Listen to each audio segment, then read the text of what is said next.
Земля скрылась за солнечным диском, связь прервалась, и Андрей впервые по-настоящему почувствовал космическое одиночество. Последняя ниточка, соединявшая его с Землей, была оборвана. Он старался не выглядывать в иллюминатор. При каждом взгляде в эту черную бездну у него появлялось неприятное ощущение, что корабль завис в этой мертвой беззвучной пустоте и никуда не летит. На самом деле корабль двигался, и очень быстро. Через 3 дня Земля выглянула с другой стороны солнечного диска. Андрей прильнул к приемнику. Ничего. Он прибавил громкость. Кабину заполнил шум, испускаемый солнечной короной. Андрей начал крутить ручки, прошелся по всем диапазонам, переключался с ЧМ на М и обратно. Ничего. Ни музыки, ни голосов, ни даже примитивной морзянки. Планета, еще несколько дней назад наполнявшая эфир своей разноголосицей, молчала. «Может, антенна неисправна?» – подумал Андрей и сел за дисплей центрального компьютера, управлявшего всем хозяйством корабля. Параболическая антенна, установленная снаружи корабля, послушно подчиняясь приказам компьютера, слегка повернулась в сторону Солнца. Кабину мгновенно заполнил грохот, подобный грохоту водопада. Это грохотал бушующий огненный океан. Затем Андрей развернул антенну в сторону Юпитера.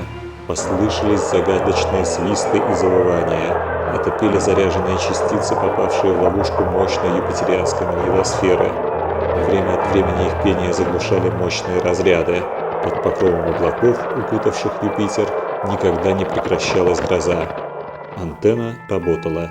Разворачивая антенну обратно в сторону Земли, Андрей случайно наткнулся на какой-то пульсар. В динамике послышались равномерные неторопливые щелчки, словно стучало невидимое сердце Вселенной. Вселенная жила своей непонятной жизнью, наполняя эфир своими голосами. И лишь Земля была мертва. Правда, прислушавшись, Андрей различил на Земле грозовые разряды, гораздо более слабые, чем на Юпитере. Но это было все. Неалудиты исполнили свое обещание, закрыли все радиостанции на Земле. С точки зрения Андрея, Земли больше не существовало. Оставалось лишь забыть о ней, как о страшном сне. Андрей повернул антенну в сторону Марса и испытал первое потрясение.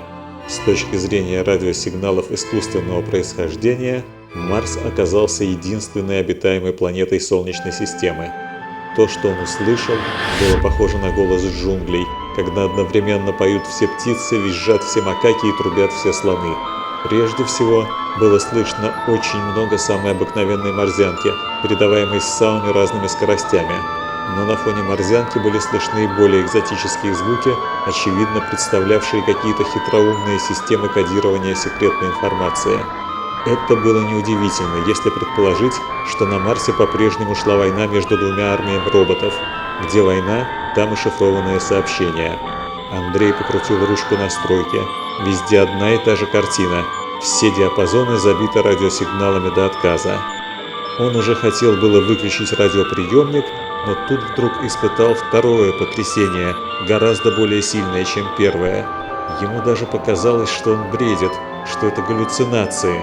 На фоне непрекращающейся морзянки он вдруг отчетливо услышал женский голос. «Настена, Улена, немедленно домой!» Это был голос Алены. В эфире наступила короткая пауза, какая обычно бывает, если подслушиваешь только один из каналов двухсторонней связи и не слышишь, что отвечают по другому каналу. Затем снова голос Алены. «Никаких еще чуть-чуть, ужинать пора!» После этого эфир заполнился очень быстрой и громкой морзянкой, и хотя Андрей просидел у приемника еще несколько часов, голоса Алены он больше так и не услышал.